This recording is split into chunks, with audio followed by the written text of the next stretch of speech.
recent claims by Moscow suggest that its forces successfully repelled multiple Ukrainian attempts to breach the Russian border in the Kursk region, a development that underscores the war's expanding geographic reach. Against the backdrop of these military maneuvers, interviews with Ukrainian prisoners of war, POWs, provide harrowing glimpses into the conditions on the front lines, revealing a complex mixture of fear, confusion, and disillusionment among the troops. Two Ukrainian POWs, Anatoli Shumsky and Vladimir Kovalenko, captured during the fighting, shared vivid accounts of their experiences.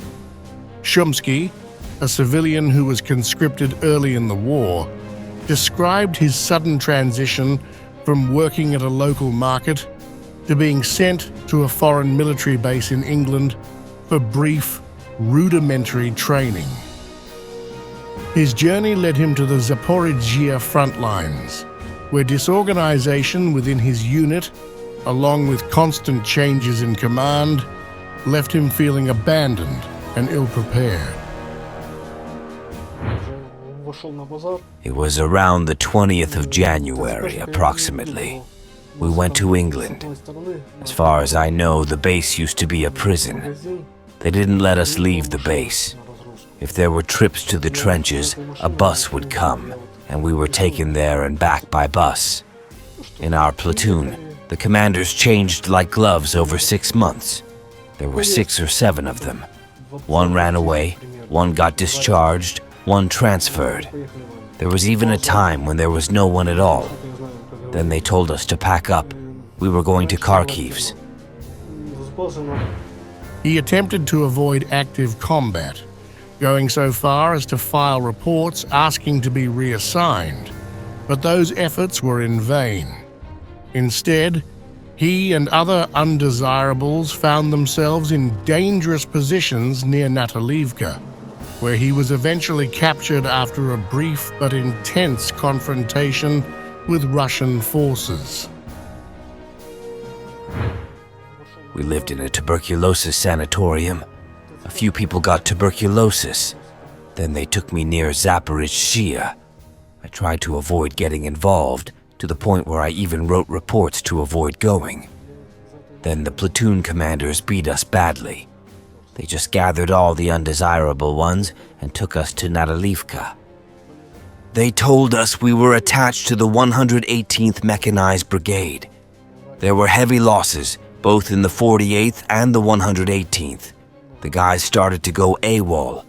There were threats of violence. Sometimes they'd ask us. It was different. They convinced me by saying the position was on the front line, that no one was there. No one patrolled. We came to the position. They said it was empty.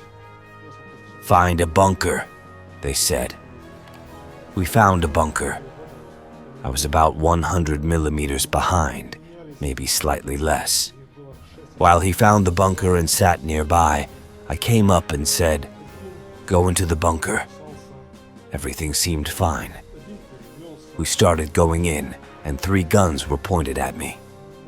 And that's how we were captured. Kovalenko, another Ukrainian soldier, shared a similar tale of despair and disillusionment. He detailed a harrowing experience of being stationed in a forward position for over 20 days, despite promises that their shift would last no more than 3 or 4.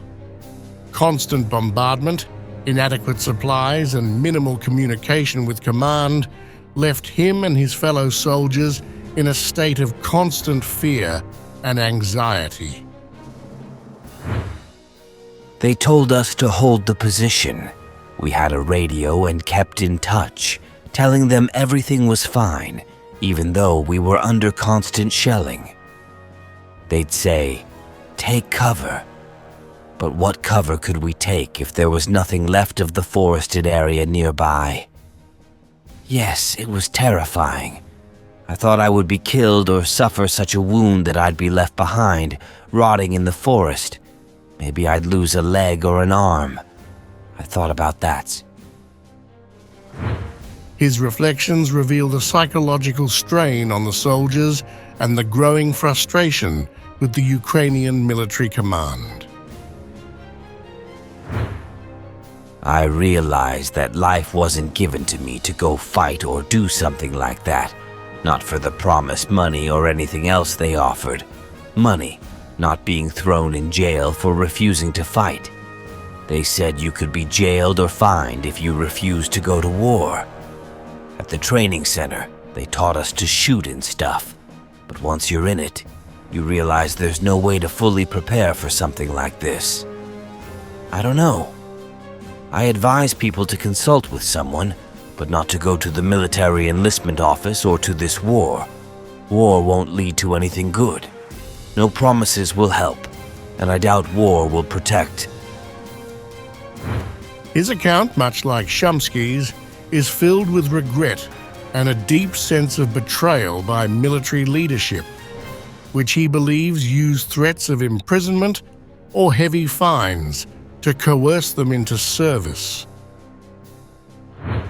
While these personal accounts from captured soldiers illustrate the human toll of the conflict, Russian military officials have continued to focus on what they describe as significant tactical victories.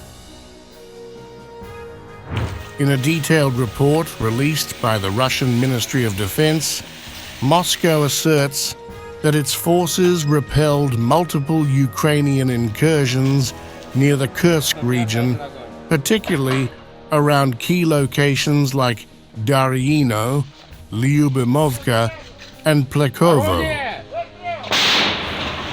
According to Russian officials, the Seva group of forces, supported by army aviation and artillery fire, successfully stopped 5 attempts by Ukrainian forces to breach Russian defensive lines near Novi Put. In the course of these operations, Ukrainian forces reportedly suffered significant losses. Moscow's figures estimate that in just 24 hours of fighting, over 30 Ukrainian soldiers were killed or wounded. Ukrainian military assets, including an armored vehicle and several support trucks, were also destroyed in the confrontations. Russian air and artillery strikes targeted personnel and equipment from several prominent Ukrainian brigades, including the 17th Tank Brigade, the 41st and 115th Mechanized Brigades, and several air assault and territorial defense brigades.